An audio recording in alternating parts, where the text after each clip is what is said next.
Pequena Princesa do Cerrado, por Nabi Rocha.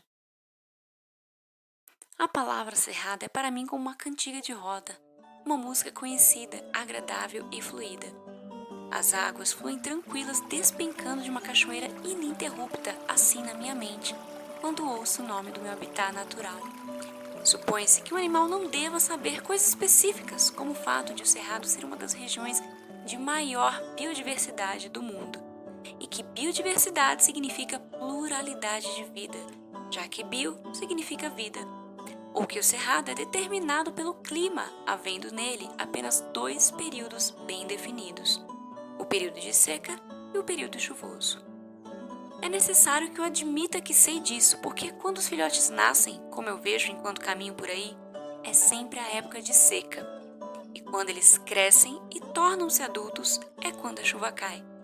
No Cerrado, a estação seca é no inverno, quando está frio, e chove no verão, quando está mais quente. Não é engraçado? Olá, eu me chamo Princesa, sou uma Licalopex fetulus, mas todos me conhecem como Raposinha do Campo. Eu gosto muito de observar as famílias, as duplas e os filhotes que caminham sobre a vegetação admirando a chuva e o sol do local onde habitam. Na verdade, não tenho certeza de que eles olham para cima e para os lados buscando perceber o significado real daquilo que os rodeia. Talvez eles não se importem em entender o significado e eu só olhe porque ando sozinha. Não que eu nunca tenha encontrado uma raposa solitária, elas são frequentes como eu, mas só posso pensar na minha existência enquanto uno. Então, não me alongo no que as outras sentem.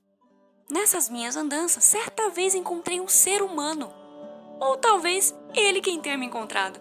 É difícil saber, já que nossos olhares se cruzaram ao mesmo tempo. E como quem divide a existência com um animal doméstico, pela primeira vez, um desses representantes exímios sentou-se ao meu lado e me contou uma história. Enquanto lia meu livro, eu, que com os olhos enormes e talvez uma estatura pequena para um canídeo, levando em consideração que sou um dos menores do Brasil, não parecia fazê-lo sentir-se ameaçado. Isso é diferente do que estou acostumada, já que os humanos estão verdadeiramente convencidos de que eu represento perigo aos seus animais. A compreensão do outro parece sempre um problema para os seres humanos. Nessa história que o homem me contou, havia uma raposa. Mas não uma raposa como eu. A espécie dela era Vulpes vulpes, ou raposa vermelha, também conhecida como raposa verdadeira, presente em toda a América do Norte. E o que seria uma raposa verdadeira? Será que me considero um animal falso por sermos diferentes? Talvez os animais recebam atribuições diferentes de acordo com suas espécies. No caso da Vulpes vulpes, sua atribuição era ensinar ao pequeno príncipe valores que, incrivelmente para nós animais quadrúpedes e que somos considerados menos evoluídos, são coisas básicas da existência. O amor ao próximo, amar o outro e, a partir do amor que se oferece a ele, também a manutenção de seus laços é algo de suma importância. Os humanos têm um costume desgostoso de abandonar nas estradas animais que antes eram seus pets, cachorros, gatos e muitos animais que não são sequer considerados domésticos, como é o caso do jabuti, também chamado de cágado, apesar de não serem da mesma espécie. O abandono de seus pets é um exemplo muito claro do desenvolvimento deficiente do "você é eternamente responsável por aquilo que cativas", um dos ensinamentos da raposa vermelha. Entre os humanos, isso é conhecido como responsabilidade emocional. Enquanto o humano me explicava tal coisa, eu me questionava se lá na América do Norte, raposas vermelhas também eram atropeladas constantemente. O requinte de crueldade foi facilmente sentido por mim. Seria esse um defeito de cor? Eles não atropelariam uma raposa vermelha por causa do seu tamanho, da pelagem espessa e longa e da sua imagem tão frequentemente veiculada? Enquanto que eu sou confundida com um predador de gado facilmente esquecida dado a pelagem cor de areia e nem um pouco comercial? Conheço raposas que sofreram machucados apenas por terem andado perto de plantações, por terem escondido seus filhotes em antigas tocas de Euphractus cecincticus, os tatupebas, como chamam os humanos, entre outras situações mínimas que envolvem a dinâmica da existência da espécie. Alguns de nós preferem áreas próximas de pastagens, mas nunca na intenção de atacar. Nós utilizamos os cupins como base da nossa alimentação e um pouco menos besouros e gafanhotos, Aliás, dependendo da época do ano e disponibilidade, também comemos frutos silvestres e exóticos. Eu sou amiga de uma galinha chamada Joaquina, que vive no galinheiro vizinho, próximo a um campo de pastagem que não é meu local favorito. Eu vou lá apenas por causa dela. Eu pensei em contar isso ao homem, quando ele comentou que o Pequeno Príncipe certa vez disse: os homens compram tudo pronto nas lojas, mas como não há loja de amigos, os homens não têm amigos. Eu fiquei admirada, pois ele era um homem. Estava admitindo que seus iguais não tinham amigos devido à própria incapacidade de construir laços. O Pequeno Príncipe explicita isso quando diz: as pessoas são solitárias porque constroem muros ao invés de pontes. Joaquim e eu não somos da mesma espécie, não temos os mesmos hábitos, mas nunca pensaria em fazer mal a ela. Nunca entendi o porquê, mas sua presença irradia o meu dia. Não sei se os cachorros do mato fariam mal a ela. Posso apenas falar por mim. Mas percebi que os seres humanos tomam como verdade que todas as outras espécies têm os defeitos que eles próprios possuem, sem tentar, antes disso, observar o outro para checar a veracidade de suas próprias suposições. As raposinhas do campo estão, de acordo com uma coisa que os humanos chamam de Red List, lista vermelha, quase ameaçadas. Esta lista vermelha diz o quanto uma espécie está perto de desaparecer de um espaço. É a chamada ameaça de extinção. E pensar que isso é causado por desinformação, falta de atenção e falta do cativar, que eles não têm nem pela própria espécie, quanto mais por outros animais. Eu deitava e escutava ele falando e pensava: o que eu podia fazer? O que podia uma raposinha fazer no meio de tantas outras, no meio de tantos humanos com seus cérebros enormes, mas que nunca pensavam no bem do outro o suficiente? Me questionava se talvez aquele homem ali me contando histórias quisesse tentar salvar a todos nós, mas não sabia como. Eu era um impotente canídeo numa imensidão de humanidade cruel. O mais engraçado é que na maior parte do tempo são os homens grandes os responsáveis por tais atos que saem impunes contra nós. São os humanos grandes que não dirigem de maneira cautelosa e acabam nos atropelando, que não se interessam em levar adiante os projetos que eu já vi sendo iniciados, de passarelas suspensas em rodovias para evitar a mortandade pelo tráfego.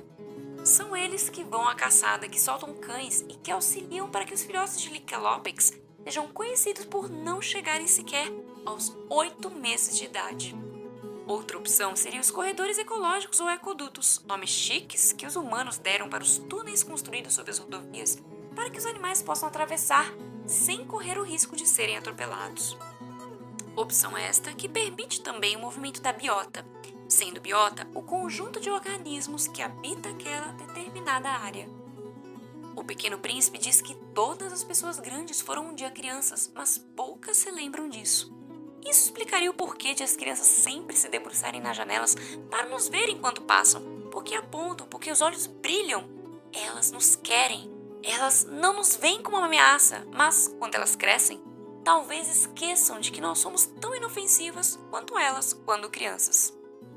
Após ler para mim o livro, o homem olhou-me com delicadeza e foi-se embora, como se ele valorizasse o meu significado. Como se soubesse que sou endêmica do Brasil, ou seja, minha espécie só ocorre aqui e que se os humanos não pararem de interferir em nossas vidas, podemos acabar desaparecendo para sempre. Como se entendesse meu apego pelas tocas dos tatus, a contemplação da luz da lua, meus hábitos noturnos que nada têm a ver com perigo, e sim com a reclusão, a solitude e a existência por ela mesma. Dizem as más línguas que as raposas são traiçoeiras e pensando sobretudo naquilo que fazem conosco, quando menos esperamos, podia fazer sentido sermos tão desconfiadas. No entanto, aquele humano me fez querer acreditar que é possível confiar em uma reeducação do homem, ou em uma nova geração consciente dos danos causados à fauna, aos animaizinhos espalhados, à natureza e à biodiversidade. Observando a partida do forasteiro, fiquei esperando que ele, ao ver a realidade das raposinhas do campo, espalhasse a notícia entre seus comuns para que os humanos pudessem, finalmente, parar de subverter a frase do Pequeno Príncipe em: se tu vens, por exemplo, às 4 da tarde, desde as 3 eu começarei a ser infeliz.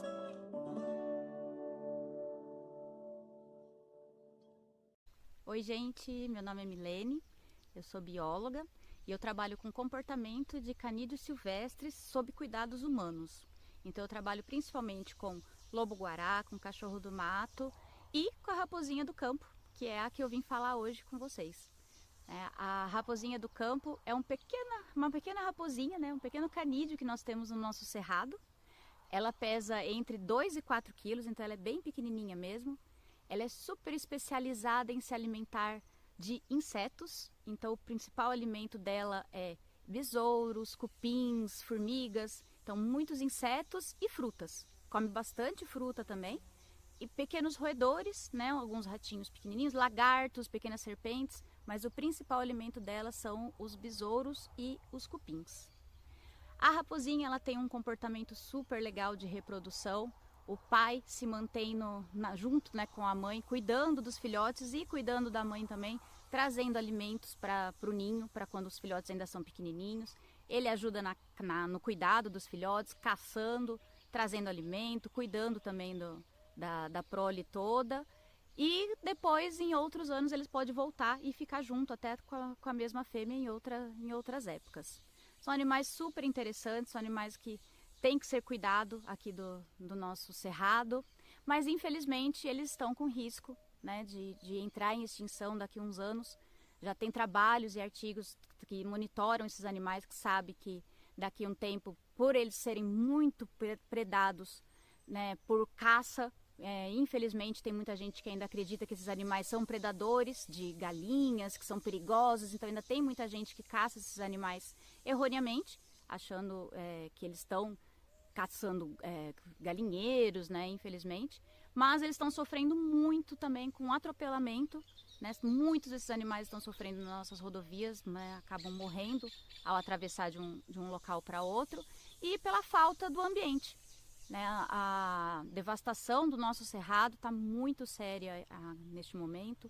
Então são animais que estão perdendo o ambiente e vão acabar sumindo se a gente não fizer e não correr atrás, né, de proteger eles. Elas são meus animais favoritos, sou completamente apaixonada pelas raposinhas, pelo comportamento, por elas. Espero que vocês tenham gostado dessas informações.